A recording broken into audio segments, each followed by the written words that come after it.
tuna tak anin ikarchion omdana ni hi Jerusalem diutin tam khop mai tuna omdan ikarchion omdan afinga ni chu Here let me make it again. Jadi, raket kalah dia city train angkat itu, angkat nak cawang local lau ni police motor, tu kan lalok angge, ni zui doa.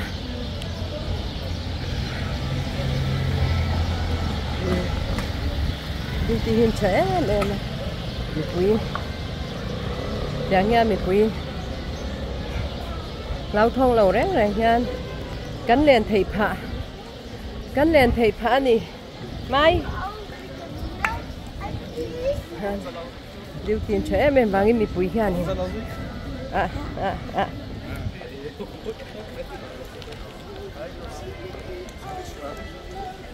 tham quan takin cắn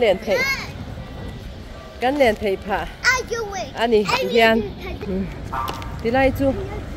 police motor chỗ cần thấy na nha rồi là nè lâu cho police motor chỗ cần thấy na đi sân tầm khóc mấy duty vàng hiền nín tham quan takin cái gì hậu bộ cắn liền về thầy phạ ta nè chú cái ni hầu về tạc nghĩa bộ tribal cái phá lai bộ Jerusalem khó bùi ạ tham quan takin cắn dục lên về phá thầy ta mò tệ chỉ đều đồ ăn ni đang ăn chuan mi chun tắm lúc tục lâu à in mai khá cày rồi in đâu mà ai chuan mi chuan tem khopa so city train ani yan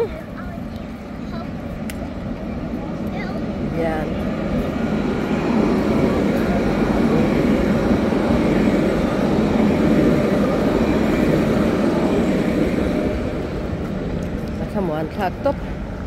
ani ni china khanin TV chuanin siren alo rive antia Jerusalem khan ma se hetiang lampanga chuan eng mari kan shelo thunga ni chu ari kan shelo reng TV ante kha chuan chu Jerusalem a pori an lo ti mei theya arik na veng chu omanga ma se hetiang lampang kan omna a hian ari lo ani chu ka lo shil cheu arik na apo khanin ka lo shima ti kha ka lo shil lok cheu ni chu so lam so kan ma lam zel so ko tel khani ta ko tel kalna ki khwa bo chan to lut tuka tin seram po ro la ko ro sur che to a mi aron mi ten ka she to ro hi a nai ve to lu tuka ro sur tura kan dil na kha ai kan dil chan to boka tiang kan dil chan na kha khata ni don to a chu wan chan pathiani ani swel fati min mangai mema kan dil ang hi chu ati puiting thin tu na po ro kan dil to a khat kan dil to a ati puiting min mangai lu tu ka mo ne kan ti zel do ne